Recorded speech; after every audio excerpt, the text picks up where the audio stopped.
Hi everyone, welcome. My name is Billy.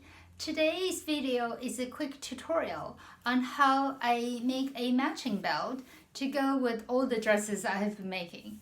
And I really love this method of making the belt because it's really simple, and also the belt is of even thickness because there is no seam to generate any type of bulk. And so what I do is number one, you have to determine the type of buckle that you would use. And the buckle that I'm using here is technically not a buckle for belt because it does not have that pin in the middle, but it has not stopped me, so I will link it in the description box below. And this is I purchased from Amazon. So what you want to decide is the type of buckle you use, and if you're using what I'm using, which has no pin, it's incredibly easy. So for this one, the opening of the inside here is 1 inch.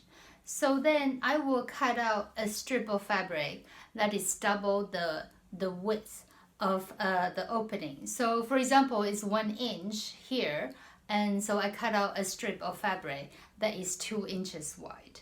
And about how wide the fabric you should cut out will depend on your waist size and how you like the overlap to look. So for example, traditionally I like my belt to sort of go around, and then the end of the belt will kind of sit on the side seam. And so for example, so it's this way. Ooh, maybe I should move the bow tie out of the way. So here, and so it clips here. And so in my case, I would use my waist measurement and times 1, add extra inch because of the buckle, you need to fold it over, and then you add maybe half of the waist measurement here. So in the beginning, when I wasn't sure, I would just cut out a strip of, say, 80 inches. And that is pretty easy because I use a lot of quilting cotton in my garments. And so just cut out double the width of that quilting cotton, which normally is about 43, 44 inches wide.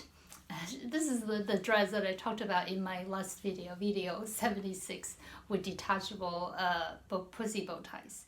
And so that's how I determine it. So when in doubt, always cut out a little more, because you can always cut it off if you don't need it.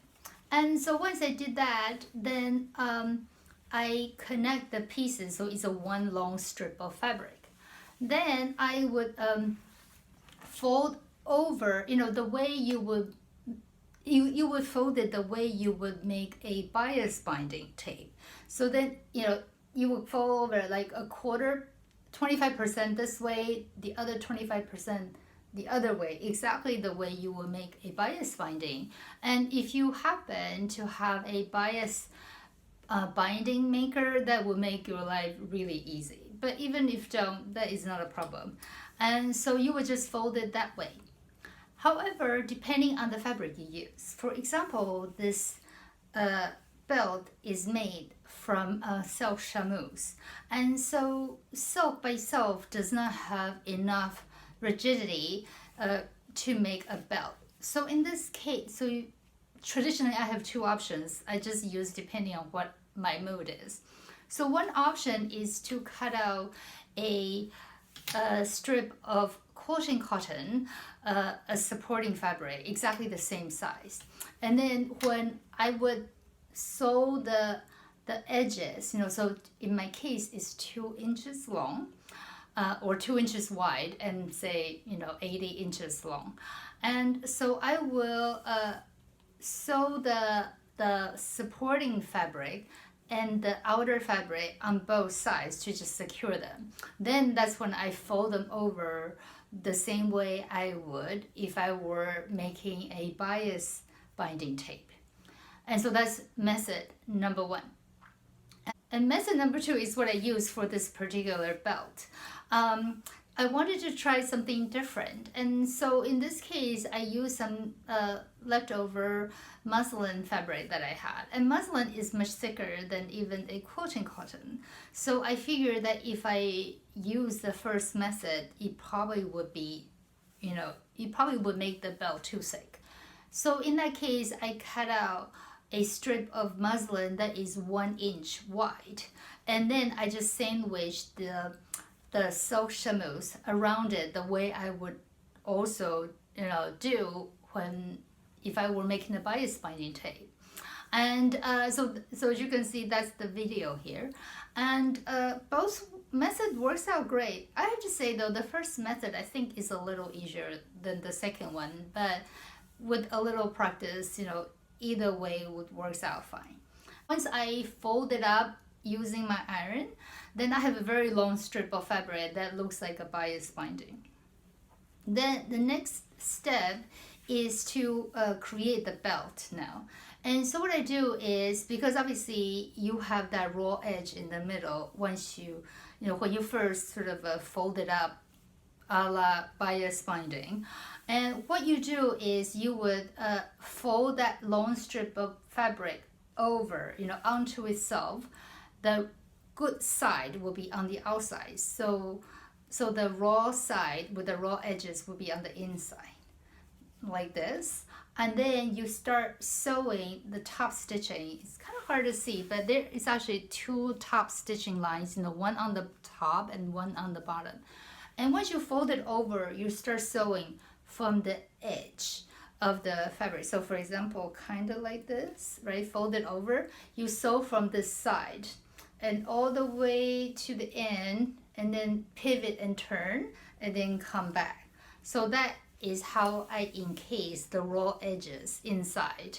And that's also how I ensure the entire belt is of even thickness. So that's that. And once that's done, it's incredibly simple. I simply, loop it around the little bar here, and then just top stitch it down, first with a straight stitch and then with zigzag, just to make sure it would not fray. And so that's what I did. What I normally do is I would sew a snap here at the end of the belt here, and then depending on where you like it, I would sew another snap here. And that's how, for example, this is what it looked like. So let me loop it in.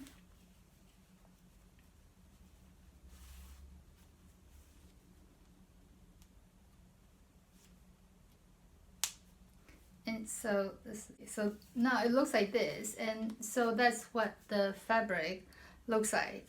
So in a way, the downside of this method is that it's not adjustable, but since generally my weight is fairly constant, so it has not been an issue. But of course, if you buy the type of buckle with a pin in the middle, then you could simply either add grommet hole, so that would adjust it, or there are some machines have these like little kind of circle stitch options, and that could easily be used in place of a grommet hole. And so that's what it looks like. And it's super simple, and it saves me from having to hunt for a coordinating belt to go with my dresses. So it has been great. So I'm really happy about this method. Thank you so much for watching. I hope you have enjoyed this quick tutorial. And so I hope you would stay safe, be well, and I hope I will see you soon. Bye-bye.